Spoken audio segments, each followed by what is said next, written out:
everybody. I'm Maria, and in today's episode, I will be joined by two of my good friends. One is based in Germany, and the other one back home in the Philippines. But before I introduce them, this episode is supported by Amazing Pure Organic Barley, provides you with stamina and vigor to survive long hours of work and play. For inquiries, please contact Miss Jess Esquilio. You may also email her at jess@esquilio.de for more information. I am Maritoni Fernandez, and we are in the middle of a barley field here in Swan Hill, Australia.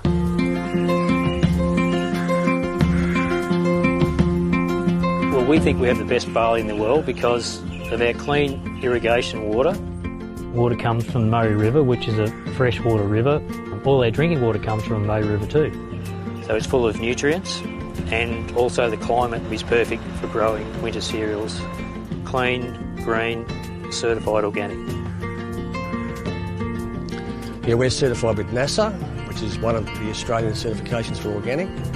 IAM Worldwide gets its barley grass powders from Herbal, which sources them from us at Nutrigreen, so you're guaranteed the best barley grass powders in the world. I am truly proud to say that we are now the sole distributor in the Philippines for Nutrigreen barley.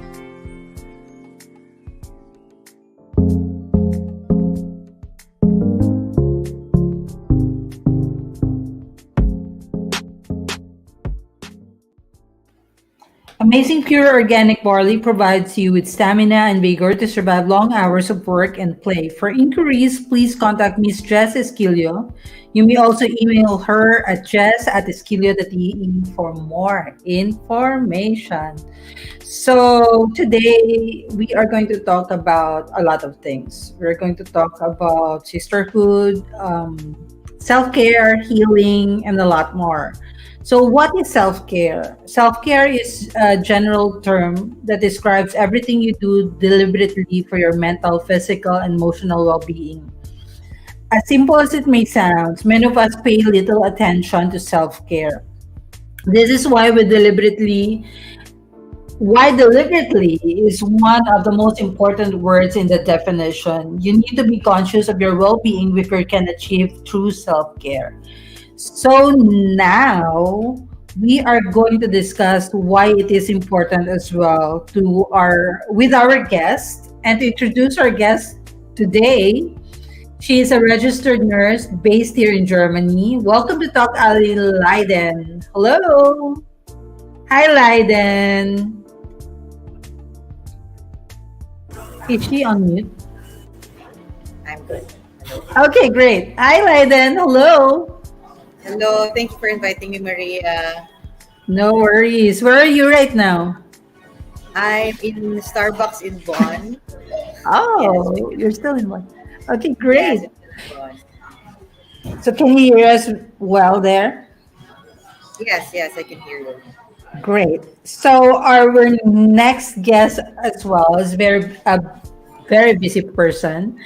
She, of course, is joining us all the way from the Philippines, an entrepreneur, singer-songwriter, and of course, as a published writer of her soon coming out book. Ladies and gentlemen, Jubail and Dong, all the way from the Philippines. Hello, Jubail. Hello. We can't hear you. Oh, how about this Now we one? can. You can. Okay. Yes, now we can. Hi, hi, I'm hi, actually a hello. teacher by profession. A lot of yeah, Yeah, go. so it's nothing new now. People are like multitasking, freelance here, freelance everywhere. I think the Leiden that's is the also an new thing for entrepreneur, right, professionals now. Leiden? I'm working on it. Yay! So, Leiden Jobel, our topic for today, we will talk about self-care, healing, sisterhood, finding your power, and making your voice heard. But before we head straight to that, guys, how are you feeling right now? Leiden, is this your first podcast? Yes, it's my first podcast. I'm a bit nervous. I've told you that backstage, but I'm doing really well today. Had a good sleep. I had a good breakfast. I am having a good coffee. So Ooh, yeah, I have coffee it's as a good well. Sunday. Cheers. Frost. Hello, Jubel. Hi. We have coffee. I need to get We have one, I something think. there, yeah. Okay, so mental health issue has always been a concern everywhere in the world, yet the aid for it hasn't been given a priority in the past years. In connection to that issue, healing is something that we should consider and focus on because in order to achieve it, we need to understand what pains us first. So, Leiden, what does healing mean to you? For me, healing is being able to function at your very best. Yeah, in all aspects of your life, maybe physical, mental, emotional. So it's more of like a holistic health. Yeah, so that's it. Mhm. How about you, Jubail? It's a well, healing is a process for me. Well, it's actually case to case now. It varies from one person to another.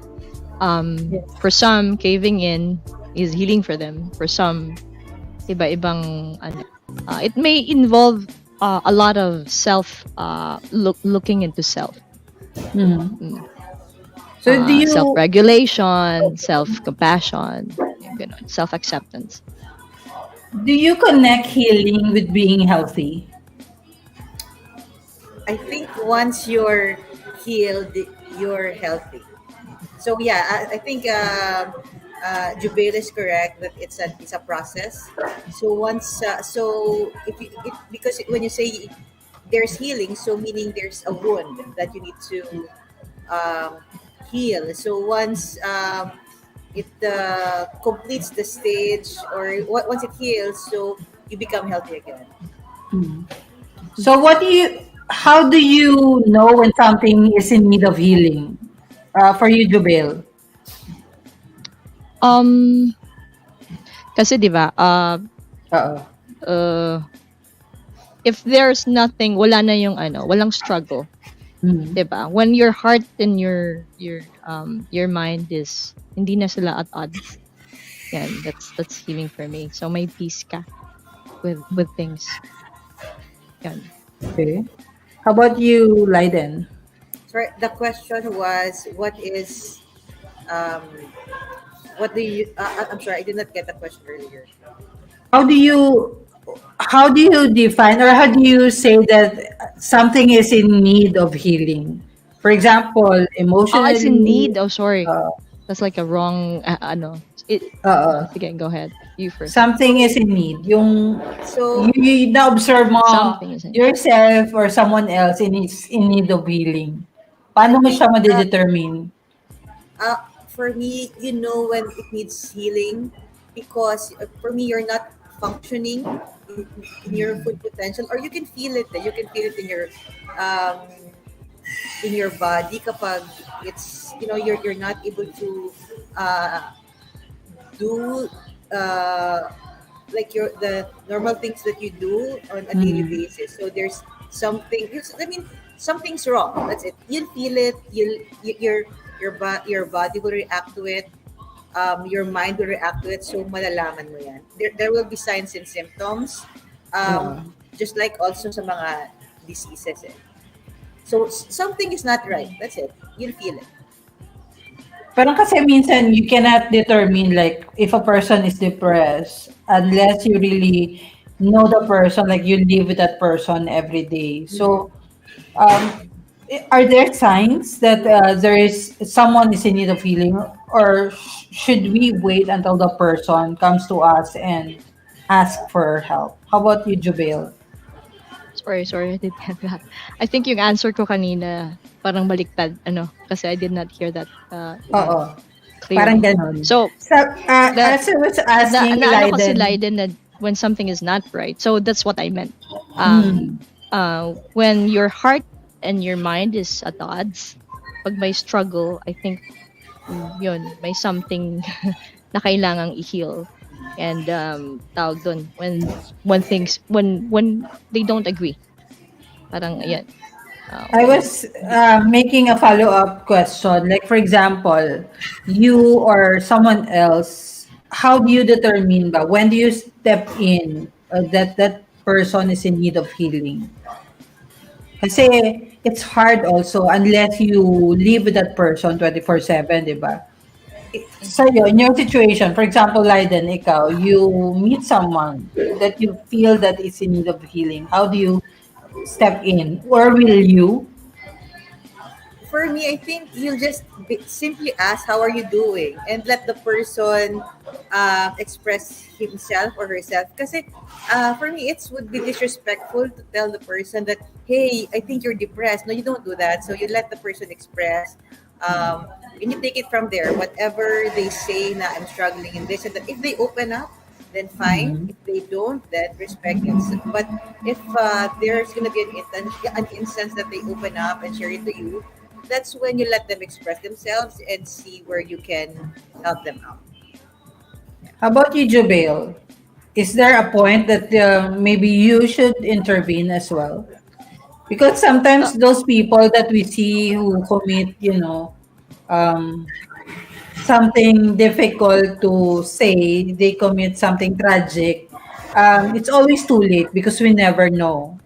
When do you think is the right time for you to intervene as a friend or as a person as who knows I that someone is so else is For me, going I through use that? kasi my intuition, 'di ba? Meron Oo. tayong gano'n. Our intuition, Mm. yung compass ko naman when it comes to that, yung heart ko. So, you would know the vibe pag yung Oo. tao kailangan siya ng kausap, 'di ba? You would know.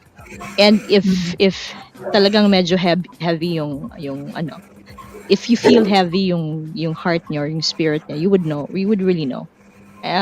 Ako, I would sometimes I break that. Although I really have this kagaya ng kay Leiden na nirerespeto ko yung space ng tao.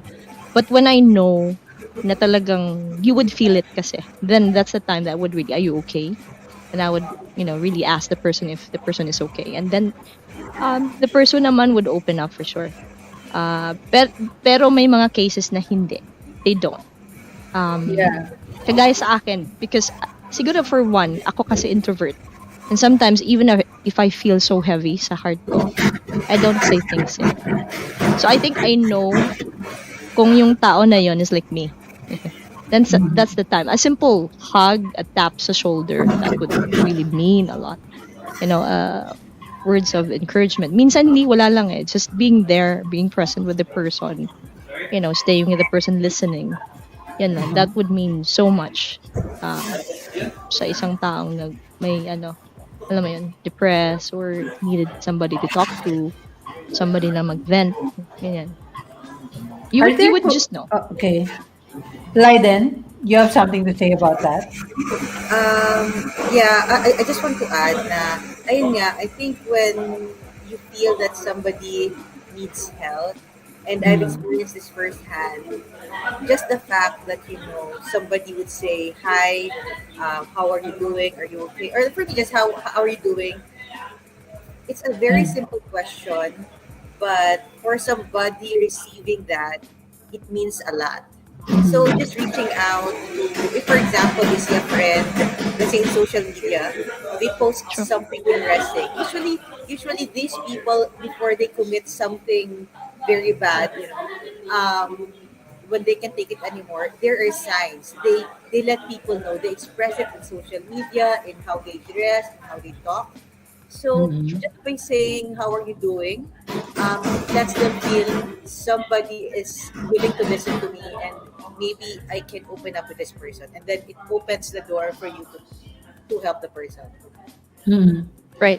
Just I'd for agree. both of you ba, are there questions that you are afraid to be, let me rephrase it. What are the questions that you're afraid to being asked and why? May mga questions ba that it scares you? Maybe someone will ask me that or, how about you, Leiden? At this point, none. Parang everything's been asked already. Okay. How about you, Jubail? I think the same. Like at my age, yeah, parang natanong naman yung mga ano. Nothing to fear na ba? Parang yeah, I think when you reach the certain age, na you got Mm. nothing to fear na talaga. You know, basta Hindi you namin you would alam ni know. Leiden. Hindi kami makarelate. You know it. Anong age Some ba of it, yan? you know. Di kita kilala. Wait lang. Toughest questions were being asked. I think there's none so far that I could think about. Wala nang age. General na lang. Okay? So, do you also, at this point ba in your life, do you also get disappointed with yourself? How about you, Leiden? Yes, because ako 100% Yeah. ako because I'm the kind of parang which is wrong at a certain point kasi parang I really Hmm. parang I pressure myself eh. Malaki yung expectation ko sa sarili ko to always do my best, to always do well. And Hmm. minsan, human as we are, we make mistakes, we stumble, and I'm very hard on myself. So that's partly the reason why sometimes I get depressed because parang sa sarili ko parang, hey, you can do better than that. But ganun, but ganun yung nangyari. So right now, what I'm doing is I'm being gentle with myself and accepting that you're not you're a strong woman, but you're not a superwoman. And Yes. you're gonna stumble. So you become you take these humbling experiences to make you better. How about you, Jubil? How do you deal with those disappointments? For yourself, I used to be that. I used to get really Okay. disappointed with myself. Although we have our own, may ina-expect tayo, di ba? We have a lot of expectations sa self natin. We want it to be Oo. perfect, Yeah, everything that's to be true. perfect. But of course, we fall short kasi tao lang tayo. But I used to be Mm. that. Pero andito ako ngayon, still a work in progress, still into that healing process, forgiving myself for being harsh and being hard on myself. And then I'm making peace with myself and my past. Yun, it's still a process. Uh, andun na ako siguro 3/4, like passing that 3/4 uh, pace, no? Sa life Yeah. ko na in forgiving myself when it comes to those, kasi gabi ako before when I get disappointed by myself. I was beating myself. Alam mo yun, talagang parang Ah, hindi mo mapatawad yung self mo na. Have you felt that before? Parang wait lang, I've set a standard na ganito. And when I did Exactly. not meet that, so ang sakit yun. Ako din ano sa self ko, yung ganon. But yeah, right now, yes, I would agree with Leiden. The same sa akin. I'm trying to be gentle with myself. If there will be like faults along the way or mga mistakes or mga pwedeng pwede namang mapatawad, alam mo yan. Kasi andito ka na sa age na talagang, yeah, you've, aware na ako of how to con myself, yun, take to deal with care, the situation. review the situation, and like before, medyo ano pa tayo, Me talagang, talaga, it's so yun. nice that you both were able to find, the process already on how to deal disappointments. Ako kasi work in progress pa rin. I Yeah, am. it's always a battle for me. Parang, especially when I arrived here, that I had to start all over again. I had to start from scratch. I have no connections. I have no profession. I have to search myself when I arrived here. I needed to. I was looking for answers and I couldn't find them. So the disappointments were continuous. It's a continuous struggle until now. But then, you always find solution in the most unexpected places and time. But anyway, I'm very hopeful for the future. So, what is one thing that you're proud of yourself, Leiden? I think one thing that I'm proud to myself is how I'm handling things now. Mhm. Because I went here in Germany 3 years ago, Mhm. and I was in the BPO business back then in the Philippines for a decade. Then I went Mhm. here in Germany to pursue my nursing career, and I have to speak Deutsch. I have to learn to live on my own. I have to do household chores together with work. I'm not really used to that back in the Philippines. So everything is, everything is new to me. I have no friends here from the Philippines. I have no family. So I would say that it was really, really very hard. Kung you ask yourself, bakit ako nandito, di ba? Bakit ko ginawa sa sarili ko, yung pumunta sa abroad, tapos mag-isa. And for quite some time, I think you know it, you're my friend, I've been beating myself up for all my mistakes, for what happened to me, for all the mistakes, yes. But right now, parang I'm telling myself, Leiden, just use this as building blocks to make you better. So yun yung ginagawa ko ngayon. I write down, think where areas that I can work on, areas that I can improve on, and yun, just move forward. Ganun. How about you, Jubail? I I think the same. Um, I'm proud of myself right now because I was able to forgive myself and yung nakapag-step ka na ba, nakapag-start ka ng um, I decluttered kasi a lot of things sa life ko. Uh, and it started with my thoughts. Dun first. Exactly. Sorry. So mindset. And So it started with that. Kasi without that, hindi ko, di ba, you have to identify, you have to recognize which areas na kailangan mo siyang i-improve, kailangan mo yung thought process mo. I used to have that, basta ang layo-layo na sa ngayon. So I'm proud na I did the declutter. Actually, it took me a while. It took me a decade to do that kasi I used to like work din sa abroad. And a lot of things, of course, I learned a lot from, of course, I know how it feels to be there, to work there, to be alone. Kaya nga ako, may ganong, kaya nga merong healing ngayon kasi I parang nag-undergo talaga ako ng process na ganon. So, recognizing all those. And then, I've learned to prioritize talaga myself right now. Before kasi I put really myself sa last, sa list, di ba? Although because meron tayong thinking na, 'di ba, we love people. I focus myself on one person and a few others. At the expense of myself, I forgot myself to take care of myself. Parang ganun. So right now, I'm happy and I'm proud na I'm doing that ngayon. On process pa rin. Still. yay. And Lighten has something to say about that. So she mentioned about that it will start with her thoughts because for me I think nabasa ko sa isang book, begin with the end in mind. So once you organize your thoughts, alam yung you know where you're going, that's when things will parang you do things, you can easily decide because you know where you're going. And ako, I have to be honest na my brain, why my mind was clouded for quite some time. So yun nga, you just have to prioritize, you list down your priorities, and it will help you declutter. What I do also right now is I make sure that before I leave the house, or I think that I have my bed fixed. Ganun talaga.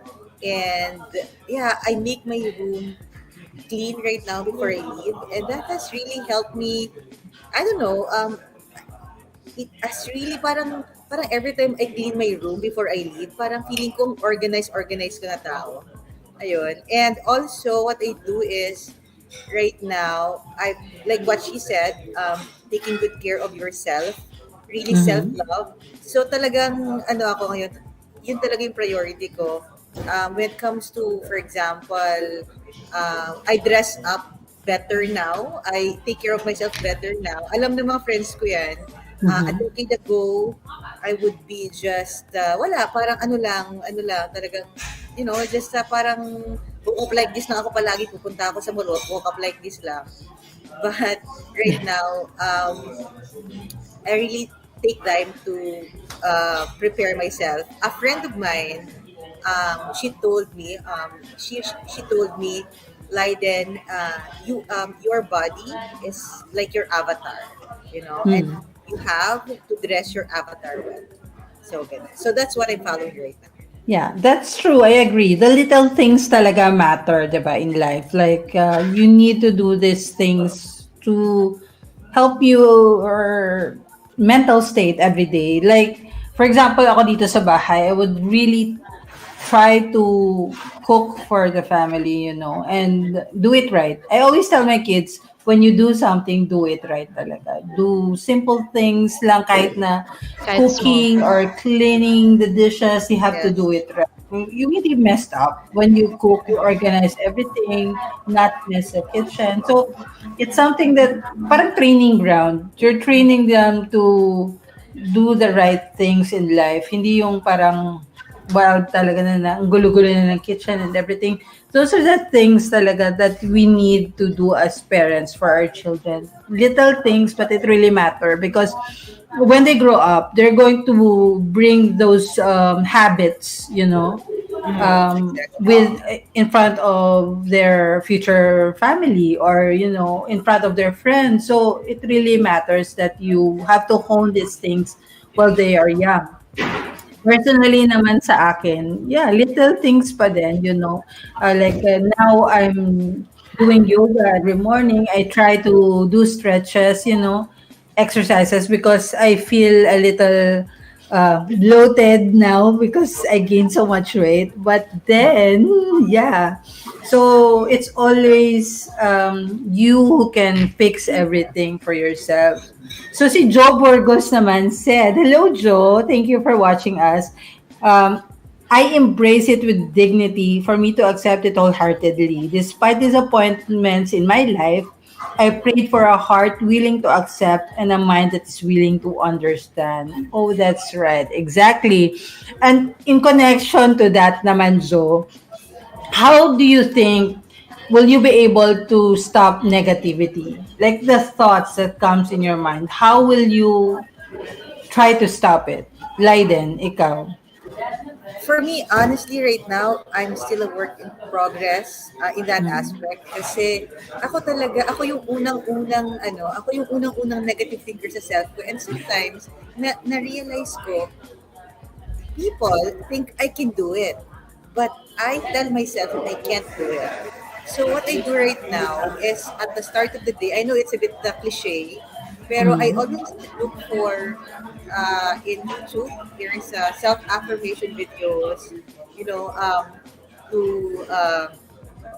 remind myself of that, the, for me to have that confidence. And I talk to a lot of people all the time, positive people like you, to really remind me. Because sometimes, if we are at the peak of our depression, or alam mo yun, yung parang you're in a, parang super sad ka, that you forget yourself, you forget who you are. And sometimes you need people to help you out, Mm. to find who you are. I mean, remind you of who you are. Okay. How about you, Jubail? How do you push away the negative thoughts? I I believe yung healing kasi 'di ba comes from the clearing of the mind and heart. Mm-hmm. So how do I push that? Yun, Yeah. pagiging aware of what my flow of thoughts, Mm-hmm. pagiging just present, ano. Kasi kung aware ka sa thoughts mo, teka lang, it's going this way. So you would know when to stop and then redirect your thoughts to brighter things. Mga ganyan. And then your heart also, may watch out ko ngayon na whenever I feel something like anger, di ba? Nakakaano yun siya nakakadagdag sa bagahe ng puso. So And yun yung anger and all that. So kailangan siya, again, doon nakababalik. Kasi yung healing talaga mag-come siya from clearing ng utak at saka puso. Clearing of the mind and heart. and So, without that, I think, yes. Okay. so You, sorry, I was interrupted. I was yeah, interrupted. that's fine. And I just want to add na, because ako, when there was a time na I had may mga pinagdadaanan ako, and parang nagalit ako kay Lord. Mm. Ako pang may gana magalit kay Lord, na Lord, ba't ito ganyan? So, for me, I humbled myself, and really right now, because again nga, we talk about healing. So, Mm. I'm healing my relationship with God, with the Lord. So, kasi for me, if you trust Him, you trust Him, you pray every day.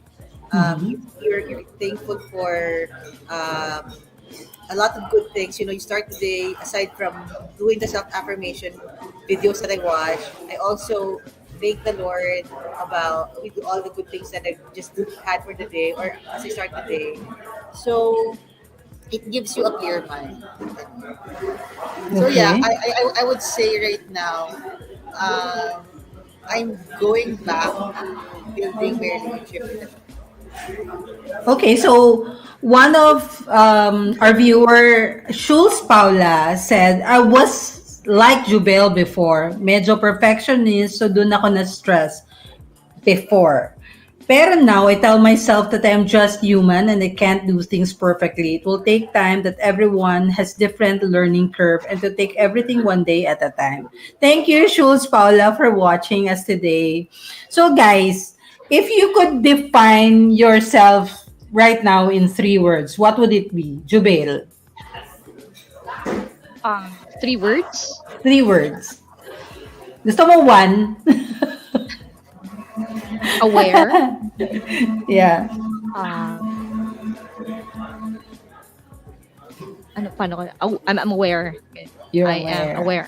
Aware na ako kasi it should start from self-awareness, from within to like, 'di ba, paano ka mag-one with para ma-share mo sa neighbor mo and to the community. Yeah. So it starts first sa'yo. The clearing of the mind and everything of the heart, decluttering. So Aware. yun. You're I aware. think yun yung ano ko ngayon kasi aware ako. So I know kasi dati hindi ko alam. Parang napagsabihan nga akong insensitive ako before with a lot of things. Parang but right now I'm so aware of things, of people. Maraming nabago. Okay, how about you, Leiden? You May can balance say- na ba? Okay, Jubail. Ikaw, Leiden, 1 or 3 words. It's up to you. I'll give for me one sentence lang. I'm in control. Ooh. You're in I- control. Yeah. Why? Why do you think you're in control? Because right now, naalala ko, alam ko na kung saan ako nagkamali. And I want to take this opportunity now to make myself better, especially with my emotions. There was a time when I was like what Jubil said, she was insensitive. And ako, there was a time rin na I was insensitive. Alam mo yun, yung parang when you're emotional, you say something na out of the blue, and for you, you forget about it. But actually, for the person who received it, talagang masakit pala yun, di ba? So, for me, I'm in control of my emotions right now. I'm in control of my words right now. I'm being intentional with my decisions. Yes. I'm also in control. Yung parang, because there was a time when I was depressed, parang sige kung ano lang dyan, kung anong meron lang, ganyan. So when I say I'm in control, I'm also able to say, no, I'm stressed with this, I don't want this, yes, I want this to happen. So parang, you're really in control. I'm really in control with my life. That's that's the direction that I want to happen or I'm going for right now. Okay. I think ganyan, parang in-expound lang ni Leiden yung ano ko. Kasi it starts from the awareness. And then that, okay, meron ng control sa direction ng life mo. With thoughts, with the actions, with the words. Oo. Ikaw awareness, si Leiden in control, ako siguro learning. Continuous learning. Parang I am always searching and always wanting to learn. Parang I tell also my kids that to learn, wanting to learn in life is continuous. Parang forever talaga we need to learn in all aspect, in dealing with other people, in dealing with, in bringing yourself in certain situations. Parang learning for me is constant. Parang I needed to learn always. That's why I always ask questions. I'm very inquisitive. I'm always asking because really when I'm asking, I really don't know the things that are going on in front of me. So talagang nag-ask ako. I'm not afraid or I'm not shy to ask questions to other people, because really they may think that I know all the answers because I've been educated, I've had several courses, but I really don't know a lot of things, and that's why I'm really willing to learn, and I'm always asking questions. Anyway, so when you look yourself in the mirror, can you say that every morning, can you say that you're happy or you're content right now? How about you, Jubail? Um, yeah, I'd say it's far, far different from the many years, many years back. I'd say I could like look, kasi nawala tong side na to.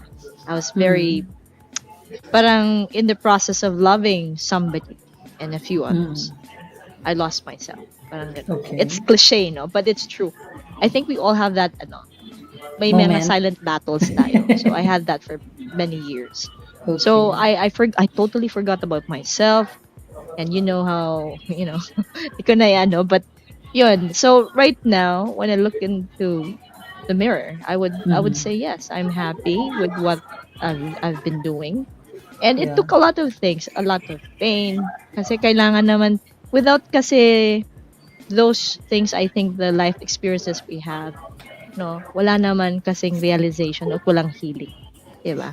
So, walang Mm-hmm. darkness, walang light, parang ganun. So, ngayon, I could say na because of those things, I was brought to this space sa self ko Mm-hmm. ngayon. And I'm loving it even more. I'd say I would, if sasabihin sa akin, if I would go back, I think kailangan kasi yun for me to see myself right now as me. Yun. And How about you? I won't, I'm sorry. You're not done, Jubail. Okay. And yeah, to no, continue, I please. forgot my, it's okay. Delighted na. Si Leiden na. How about you, Leiden? When you wake up in the morning ba, and you see yourself in the mirror, just can you say that you're content or happy? Or I'd say I'm getting there. I would agree with Jubil. I've had an experience before. Na nasa, I was looking at my reflection in the mirror at hindi ko siya kilala. It oh, happened, here yeah. in Germany. I was really lost. People, close to me knows about it na talagang parang I was, hindi ko kilala yung nasa mirror. So right now, what I'm doing is every day I'm getting to know that person, and when I watch the mirror, I'm contented, but I know I can still do better. True. Mm-hmm. So they're To using the add hashtag also, self-love right Yes, now. sorry. it's really talagang ano ngayon. And I don't mean this in a selfish way, but Mm-hmm. it's I think the way for me, or the way that I really healed is really prioritizing myself right now. Talagang I know sabi cliche di ba? Pero self-love talaga, dun talaga tayo mag-aano. Dun talaga yung Oh, Mag-agree talaga ako kay Leiden. yung dapat mahalin yeah, yung sarili mo.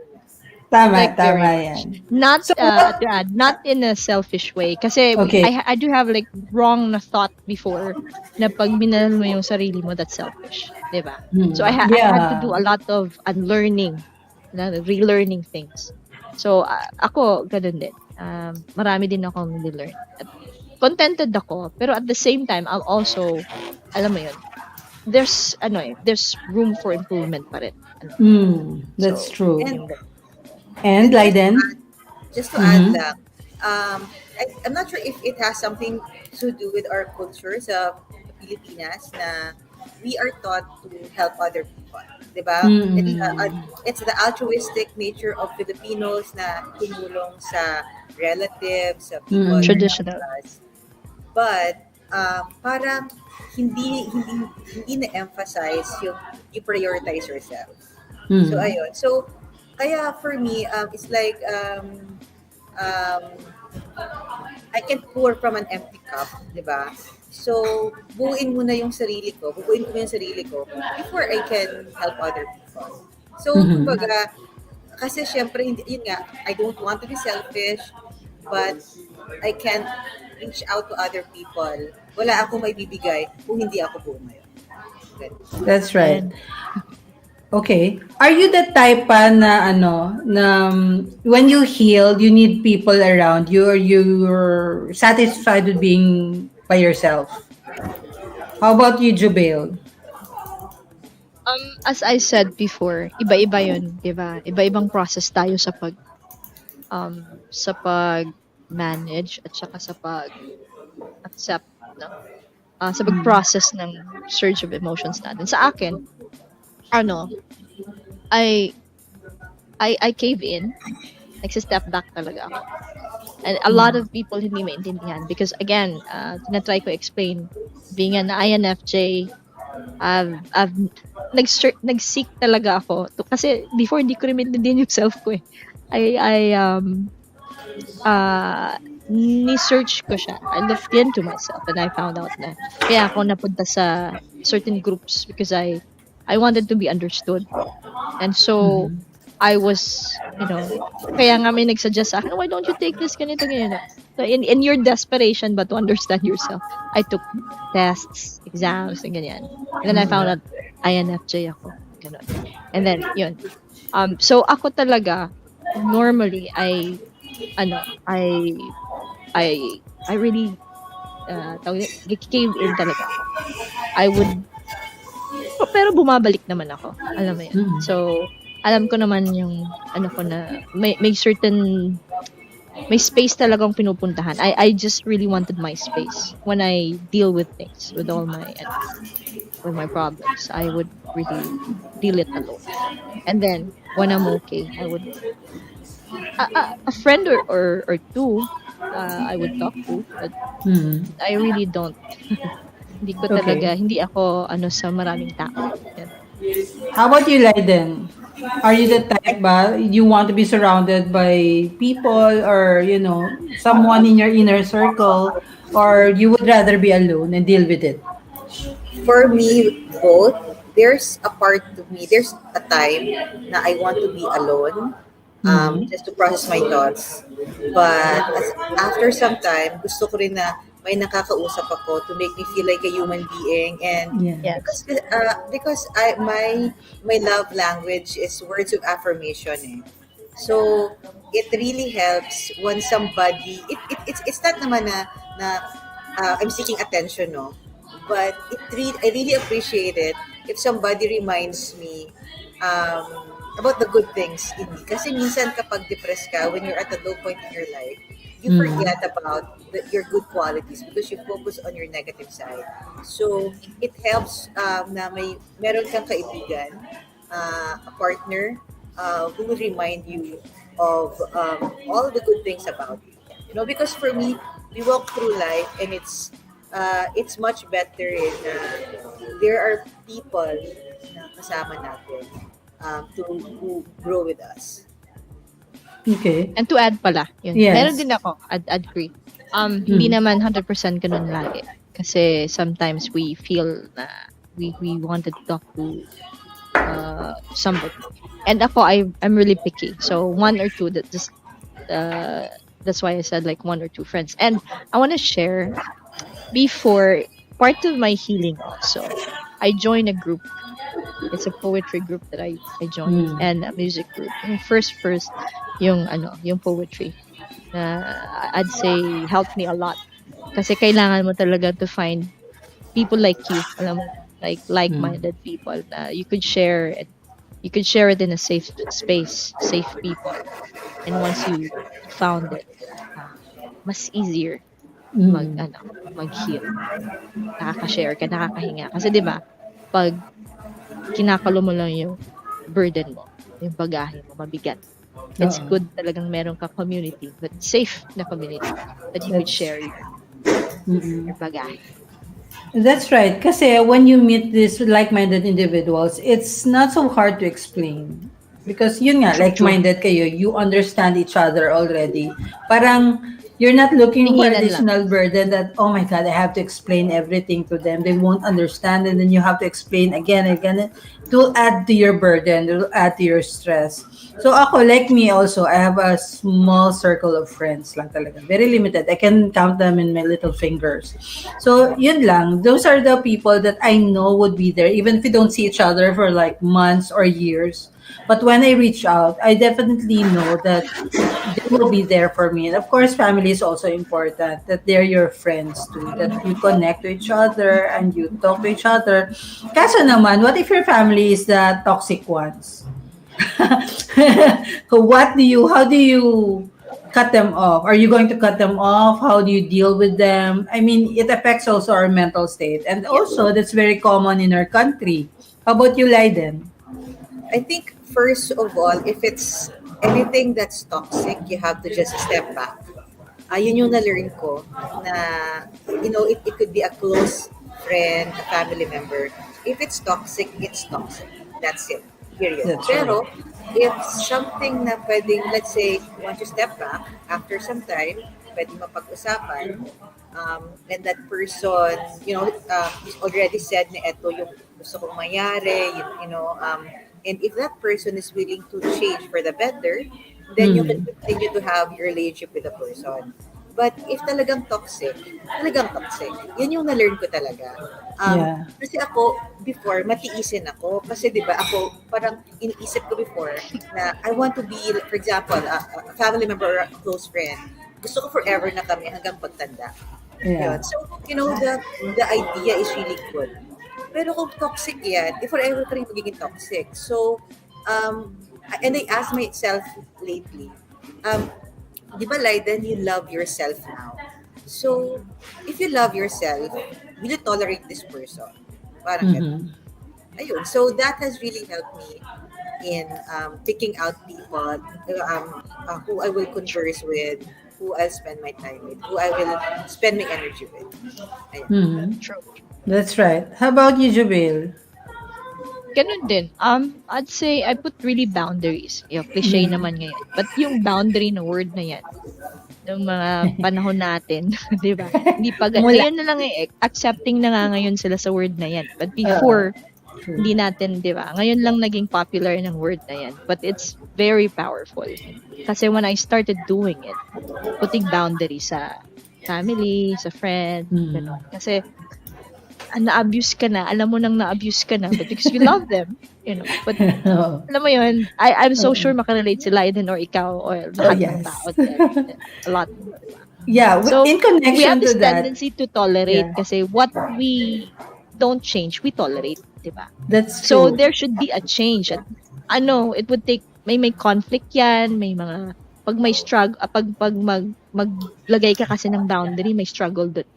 So, it took me a while actually to put the boundary and to put the stop. Saying no talaga sa face nila na, wait, insisting on what would benefit me, myself, insisting on what they want.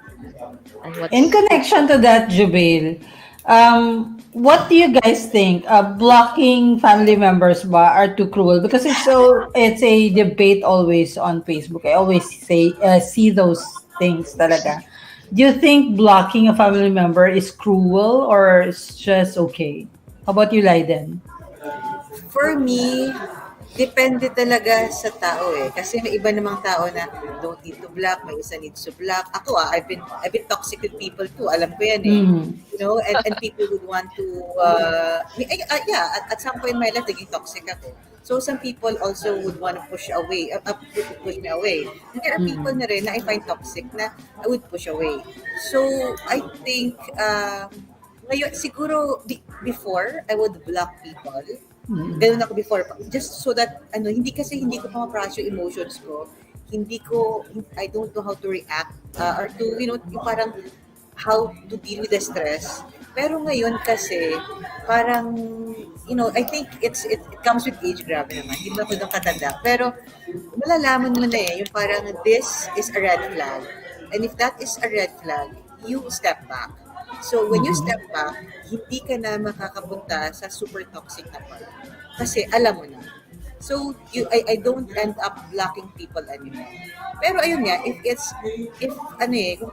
you put for me siguro, if you put the boundaries and the person understood it, na this is the boundary, So, okay yon, di ba? So, no need of blocking. Pero, if you feel talaga na it's already distracting your life now or it's, parang nasistress ka na, so you have the option to do that. Ganun. And, um, ayun nga, there's a debate na parang, is it right or not? Yung parang, for me, it would really depend on the person. If yung again the gravity of the situation, if this requires blocking or this requires space. So, sa tao talaga Mhm. magagaling sa to. How about you, Jubail? Ganun din, case to case. Depende sa Yeah. gravity ng Oo. distraction ng tao, ng, yung may cause ng tao sa'yo. Kasi, well, I've experienced like blocking the person talaga. Because, yung gravity mas grabe na. I Mhm. think, and before, grabe ako doon, I would feel guilty about it. Kasi, di ba, causing the Me person too. that feeling. But Mhm. if, kasi sa healing din, again, kailangan ko mag-learn and Kinanglan. relearn.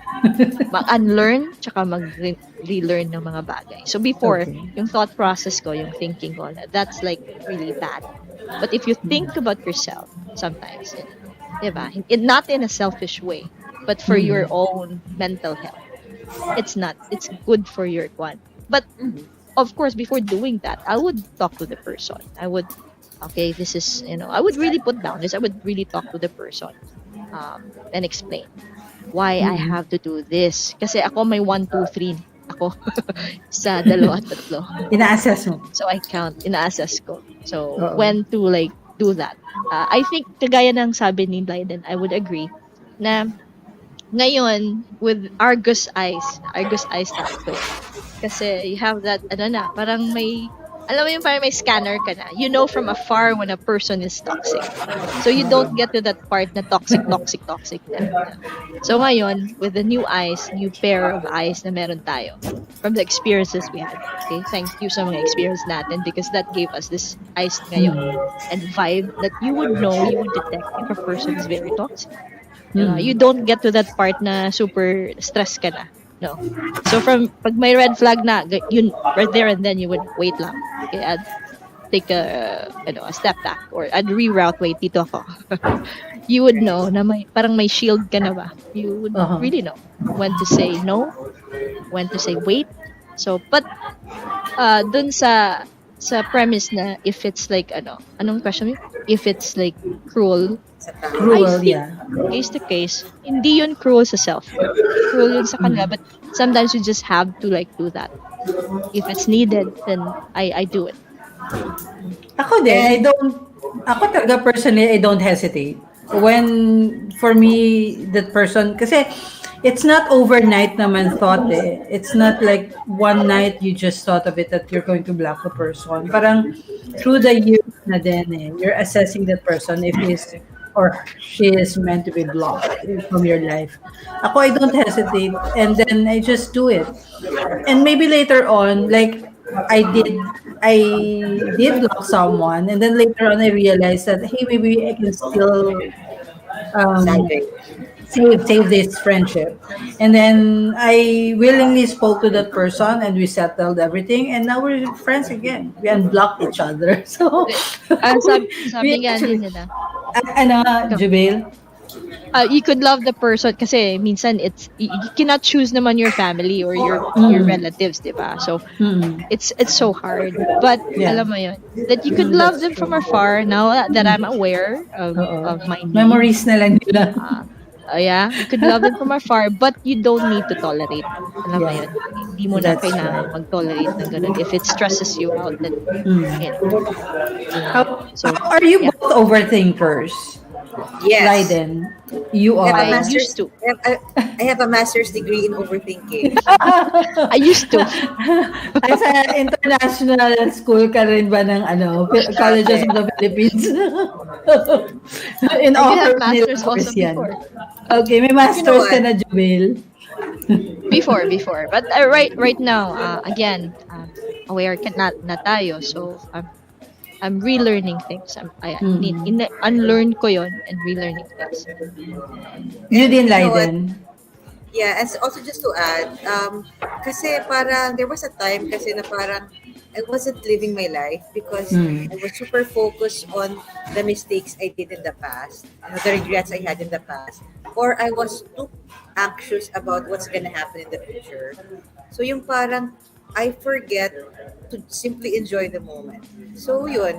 So that's one thing I'm doing right now. It's just enjoy every single day because once you enjoy every single day,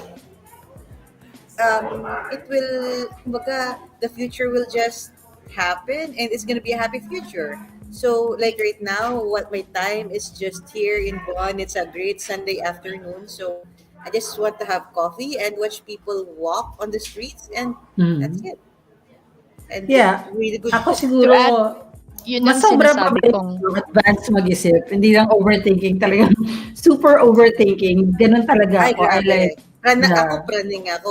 Grabe talaga yung pagka-praning. I talagang used to be Because I that. think, I think Leiden. before kasi, before I was very trusting with people. Mm. And then, there were instances na because of that super trust that I had with people, na let's say I was, parang I felt betrayed, So, Mm. and after that, I was so paranoid because I was so traumatized. I was so paranoid. The feeling ko na, hala, if it's the same thing that's gonna happen again, ganito, ganyan. So, alam ko mali na, kumbaga, na to think that way. Pero it's a trauma response na, and this time you're trying to protect yourself not to feel that way again. I could share the Okay. same sentiment. You also, Oh, Jubail. I was really hurt by few people, not few, a lot Mm. actually, to the core that I'd Mm. say paulit-ulit ginagawa. I allowed it. That's why I said like aware ako. And andun ako sa process din na pina-forgive ko yung self ko for allowing people to hurt me Oh. sa past and allowing things to like happen. Because, Okay. di ba, pag aware ka kasi, you know what to do.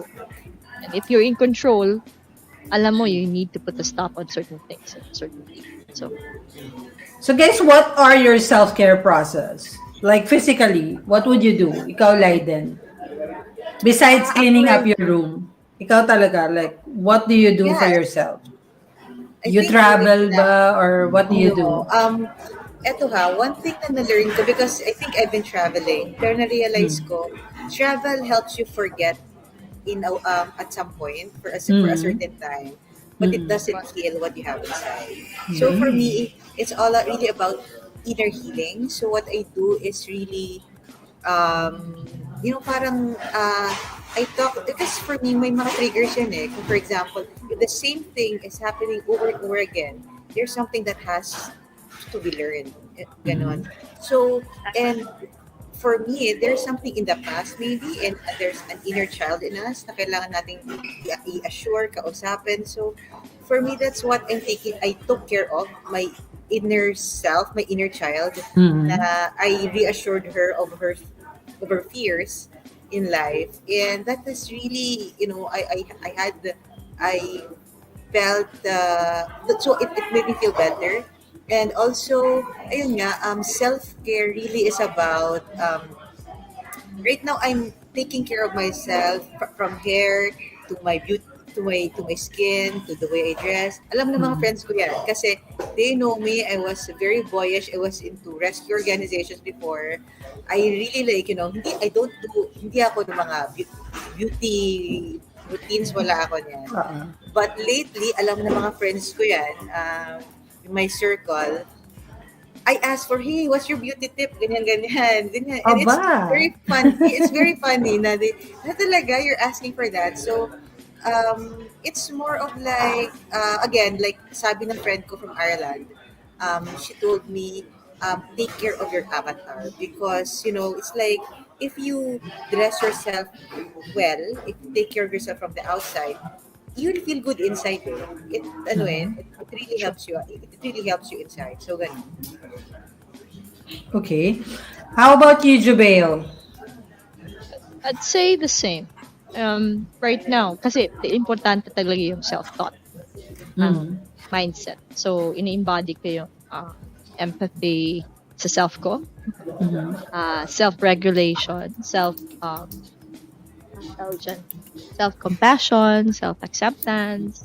Alam mo yun, kasi again, before binibit ko yung self ko and all that. Ngayon, gentle na ako sa self ko. So again, babalik ako dun sa awareness. Na aware ako of my need. Mindful na ako sa need ko. Personal need ko first. Again, sabi ni Leiden, you cannot kasi give from an empty cup, which is true. I strongly believe that. So, kailangan mo punuin muna yung self mo before you could, share it sa iba. So, ganun yung ginagawa ko. Yeah. So, Me too. I Awareness, start my day, self-care. That's right. literally, I start my day with thinking good thoughts. Kasi habit ko naman in the morning, mag-wake up ako, before sleeping, I read. So, maganda din na to start the day with a good reading. I pick good books. I read like, you know it, the Ikigai is one of my favorite. Yeah. Like, We've read it that. helped me a lot. Yes, and the self-help books. I started with sa morning. Yun. And then, from there, although yung sa physical part sa exercise, hindi kasi ako makakasingit pa dun sa schedules ko ngayon. Kasi you know how I am right now I have like tons of plate ko so far. Pero gusto ko talagang ma-extend yun doon. I'm still working on na ma-extend siya sa physical part. Kasi I used to have that na. Kasi na-stop. Kaya kaso lang na-stop lang. Yun. And, Sometimes, sa akin naman, personally, sometimes there has, well, in my case, something tragic happened so that change was necessary, I think. All of my family members notice it that I have been changing, that my things that I'm doing are different from who I was before. So I think, like, well, the loss of my mother, it affected me so gravely that I had to do things differently now. It inspired me to be different, to do things, to aim things that that I've been wanting. So, yun siguro yung self-care ko. It's not the physical things that I had to do for myself, but emotional and, well, the emotional things that would make me happy. I think my self-care is my journey towards happiness. Yun yung parang tapos na ako dun sa mga physical things. I'm of the age na that I really don't mind. It matters also what you look like every day to yourself and to other people. But I'm more focused now being happy talaga. Every day I always tell my family that I just want to be happy. I just want to do positive things. It stresses me out to hear loud music in the morning. Like, it stresses me. I just want peace. I just want happiness. I just want less debates or less things that could stress me out. Plus the fact that I need to be healthy as well. So everything in my journey is towards that direction. So, what would you advise to those who are struggling right now? Leiden, if you were to give an advice. So I give this advice because this was given to me by my friends as well. Just be gentle with yourself. Ayun. Just be gentle with yourself. If you ask yourself, if mahal mo yung sarili mo, gagawin mo. Yes. You treat yourself like your lover, di ba? So, kung lover mo yan, anong gagawin mo, di ba? Papainitan mo yan, bibigyan mo yan ng flowers, di ba? Mga ganon. So, ayun. So, That's right. just be gentle with yourself. And also, a good friend of mine, he said, just be your authentic self and just and enjoy, being your authentic self, and the right people will just accept. Yun lang. That's right. How about you, Javel?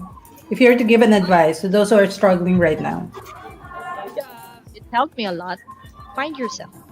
Because pag na-find mo yung self mo, then you would, yun, that would lead to like being gentle with yourself. That would lead to things na sinabi ni Leiden. Kasi kailangan mo talaga yung sabi ko lang dati, naririnig ko lang with other people. I need to find myself. Parang cliche na siya. But I did not understand yung finding that self na once you're in that situation and you need to find yourself, malalaman mo, ma-understand mo yung meaning of it.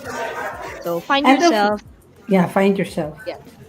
Right. Yeah. And of course, before we end this episode, if you were to sing a song about yourself, about your life right now, what would it be? Leiden. Oh, And you have to sing it, ah. Hindi ako magaling. Parang, Kahit one line lang. that's what I know her. What, ano yung song? Anong song first? Miss Independent by Neo. Ah. So, ano yung song mo? Kantahin mo na. Ako? That's why I love her, Miss Independent.